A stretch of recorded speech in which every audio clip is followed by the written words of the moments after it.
On today's episode of What's Going On with Shipping, to strike or not to strike? That is the question. I'm your host, Sal Mercogliano. Welcome to today's episode, and that's right, we're all going Shakespeare here to kick off 2025 on What's Going On with Shipping. So, first episode of the new year, what better topic to do than deal with the pending potential strike on the U.S. East and Gulf Coast ports as the International Longshoremen's Association, the ILA, and the U.S. Maritime Alliance, the USMX, get ready to resume negotiations with an impending strike looming on the horizon on January 15th. We're going to break this down for you and give you the odds that we're going to see another strike or a resolution, or perhaps something else. If you're new to the channel, hey, take a moment, subscribe to the channel, and hit the bell so you'll be alerted about new videos as they come out. Here's a story over by Bloomberg at G-Captain. Leaders from a U.S. Dockworkers union and the group that represent their employees are set to resume talks on Tuesday, January 7th, as the threat of a strike looms, according to a person familiar with the negotiations. Facing a mid-January deadline to reach a deal, Tuesday's planned talks are a welcome sign for importers and exporters bracing for a labor disruption that would shut every major port on the U.S. East and Gulf Coasts. Those gateways account for roughly half of all the country's container volumes. Another story over at GCAP, this time by Mike Schuller. The container shipping industry dodged a potential overcapacity crisis in 2024, thanks to an unexpected savior, the Red Sea crisis. That's right, the Houthi, which forced vessels to take longer routes around Africa's Cape of Good Hope.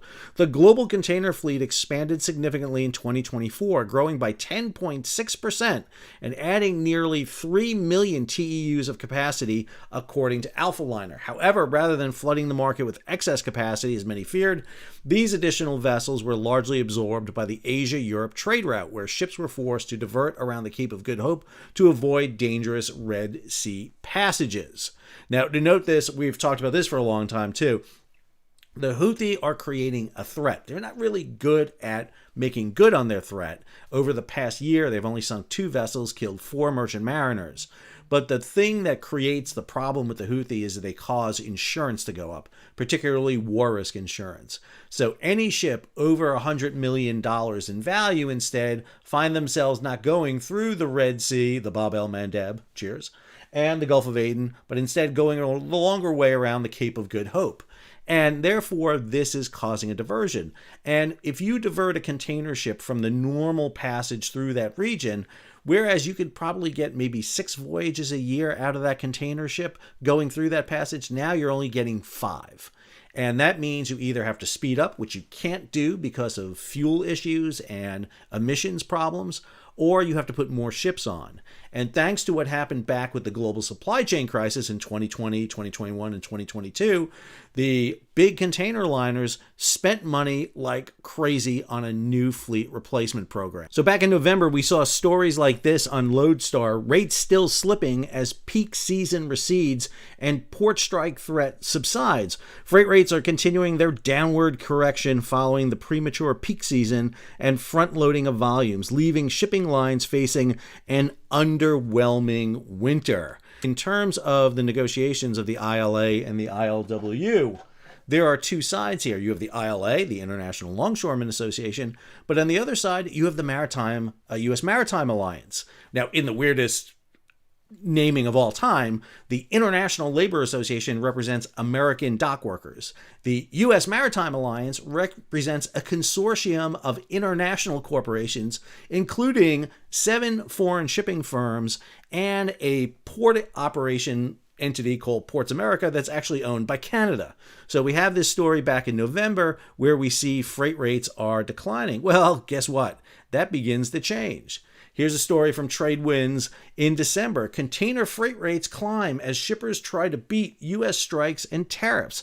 An unseasonal surge in container volumes reflects uncertainty over what 2025 has in store. Ocean carriers began to raise concerns about the idea that, listen, there may be a strike, there may be more disruptions. And so the way you offset that is front-loading your cargo, getting your cargo out there.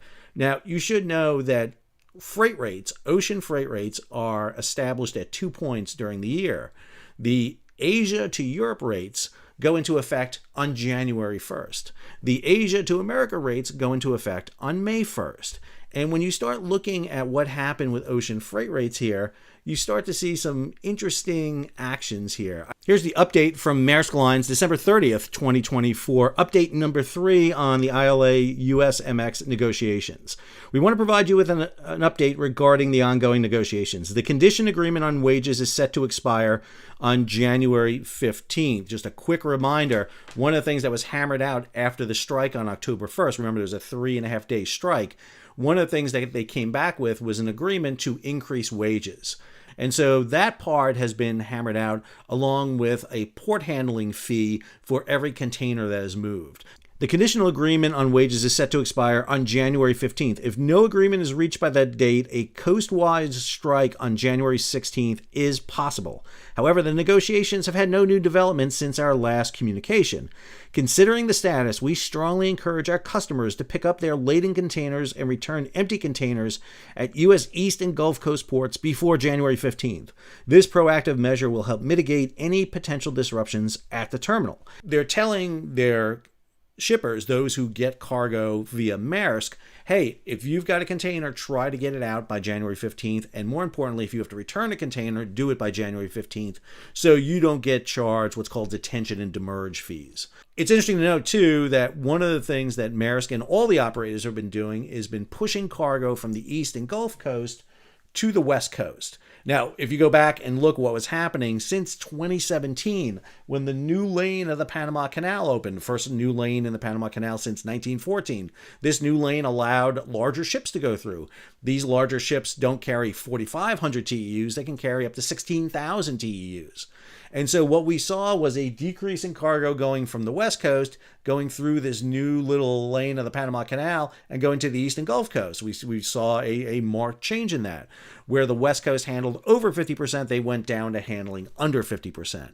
Well, a couple of things happened. The West Coast had a potential labor strike going on. This is the ILW, the International Longshore Warehouse Union, and the Pacific Maritime Association. And the Panama Canal had a pesky problem with low water because of issues on Gatun Lake. They had to cut down the number of ships going through the canal and reduce the overall size of ships, the cargo capacity going through. And what we're seeing right now is a return of cargo back to the West Coast. Why? Well, because of the potential of strike on the East Coast and also because of that Panama Canal issue. Now, the Panama Canal issue has been resolved. We're back to full capacity on the canal, meaning you can start moving ships through the canal with no problems. However, this impending labor strike here is making people want to go to the West Coast. All that's doing is beginning to cause pressure on freight rates. And what we've seen is freight rates begin to increase. This is the Freightos terminal, shows you what is the global container freight index. Now, this is not a specific charge for moving a container. This is a composite index. This basically takes all the routes from around the world and puts them together. And this is over the past year, from the beginning of the Red Sea, roughly in January. And what you see here is an increase in freight that was caused initially by the Red Sea. All of a sudden, we went from roughly around $2,300 a box up to about $3,400 a box here. It stabilized, then began to drop as the new routes took hold. But then we saw the long-term pressure begin to hit, and that long-term pressure caused a subsequent rise to the point when we were over $5,000, close to $6,000 a box in some cases, all the way back in August of 2024, $5,500. Then it began its decline again. And now it's on a slow increase again. Remember, one of the things that happens here is that the ocean carriers make money as a percentage of the freight rates. So the higher the freight rate, the more money they make. Back to 2016, where this goes back to, you'll see freight rates are in the thousands. It's pretty flat, pretty stable throughout this time period. You have the big, huge peak that happens due to the global supply chain crisis. This is the backlog of ships, 109 ships off of LA and Long Beach at one period of time. But then it went back to kind of pre-COVID levels. And then the Houthi came in, and all of a sudden the freight rates came back up. And what this means is that the ocean carriers right now are in a position where they're making money. And making money is a great thing if you're an ocean carrier. It's what you're out there to do. It's something that you've tried to do for a very long time. But ocean freight rates are set at two different periods of time. Spot rates, the rate you get in just kind of moving one box and looking for it in the short term, fluctuate. Those are usually the rates you see talked about all the time, are spot rates. But about 70% of all cargo is moved on long-term rates. Long-term rates are negotiated at 2 points, as I mentioned. The Asia to Europe routes go into effect on January 1st, so we have new rates on that route right now. And that uptick from November to December was really important because we saw the freight rates come up. The other one is going to be coming in on May 1st. That is that's the Asia to America route. So, for example, we're going to have the TPM conference hosted by the Journal of Commerce and SP Global. This is out in Long Beach in the beginning of March 2nd and 5th. This is a period, this conference, the Trans-Pacific Maritime Conference, is a conference where a lot of companies will lock in with the ocean carriers their freight rates coming in that will go into effect in May. If the freight rates are still high because of a variety of issues, number one, the overcapacity of ships being sucked up by the Red Sea, that means all of a sudden you're having freight rates artificially up. If you have an issue with an impending labor strike on the East and Gulf Coast ports, then that can also cause problems and cause freight rates to go up. We keep hearing, and I did an entire video, and I'll have the link to it above here for you. You can take a look at, where I talk about the issue of automation. That is the big, bug that everyone wants to talk about. But in that video, especially in the second half of that video, what I talked about is the ocean carriers aren't as big on ocean on automation as you think they are. Only about 8% of the world's terminals are automated. The U.S. ports, LA, Long Beach, New York, New Jersey, are part of the 25 largest ports in the world when it comes to moving containers. I know they're not the most efficient based on the scale put out by the World Bank, but I do have issues with how World Bank determines that.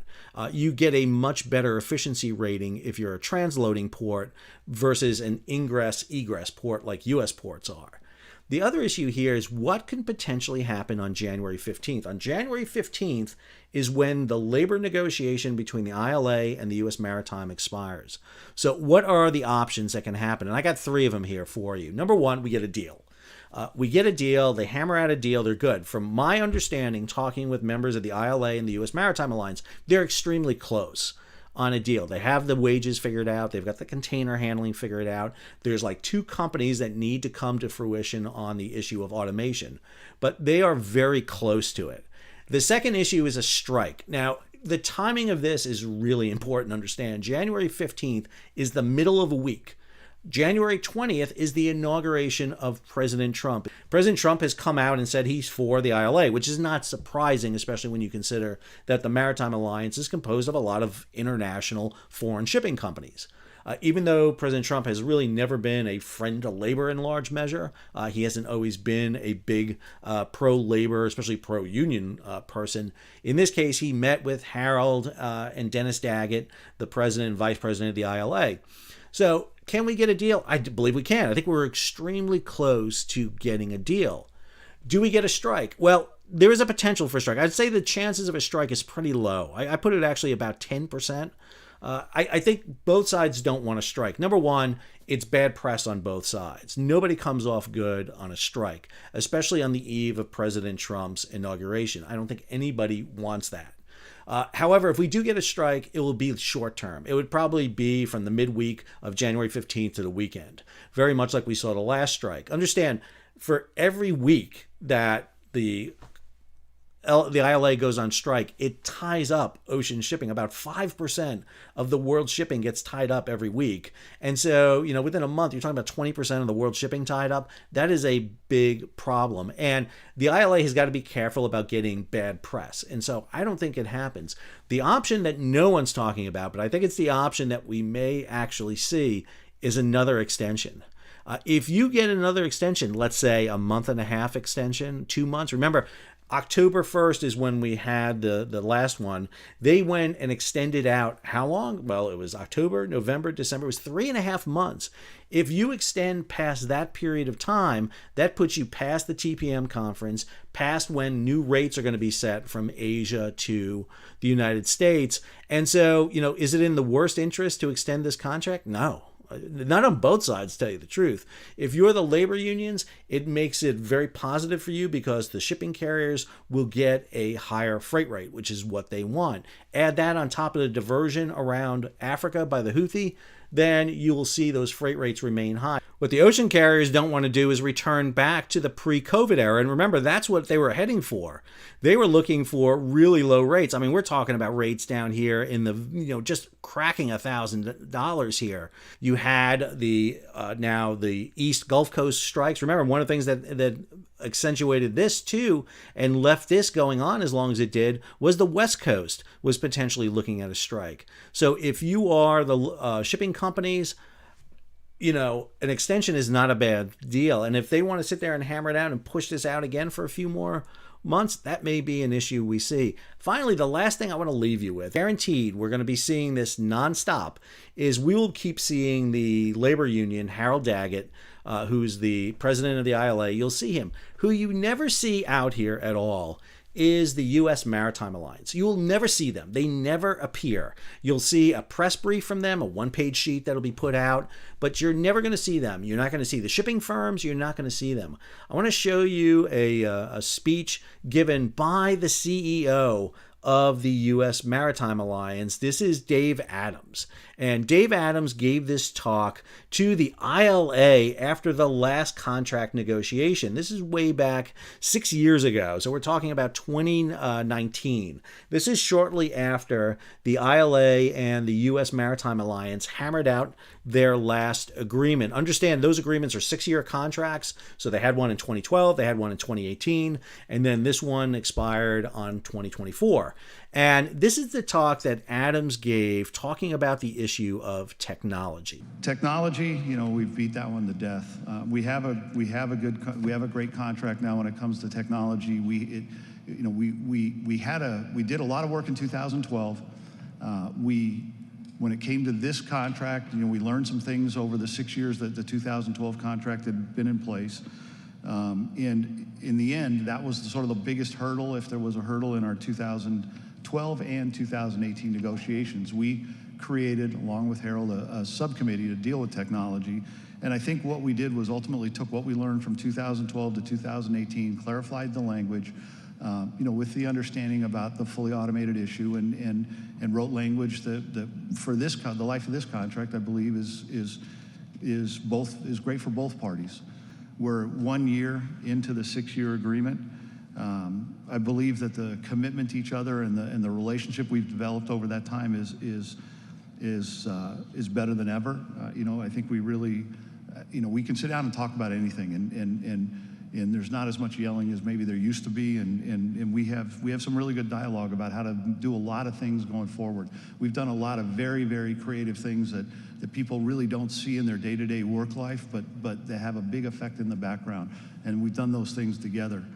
The flexibility and productivity are the two most important things to my members. They're the things that, between growing our volume, providing flexibility where we can to the carriers, and then maximizing our productivity, those three things are going to make this, I believe, probably one of the most successful contracts ever.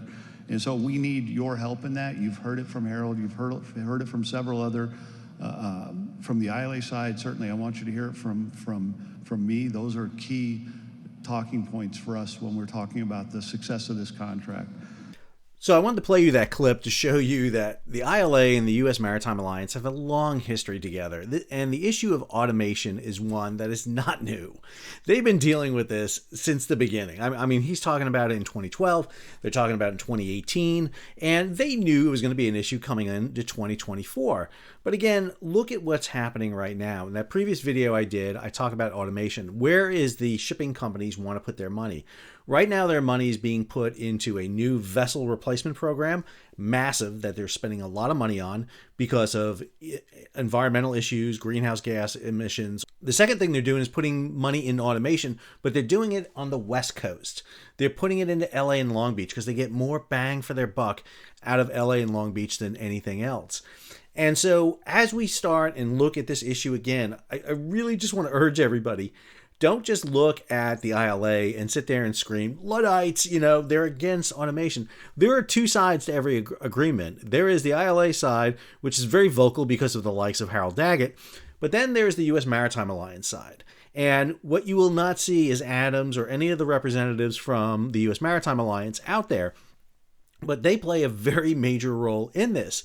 And if we see, again, that option, those three options, and we see that extension, that is going to play into both sides' parts. And that's why I'm leaning more and more that we may see an extension come January 15th to offset this. Now, they'll sit there and say it's because of the end of the Biden administration, the beginning of the Trump administration. They're going to give you a lot of reasons for it.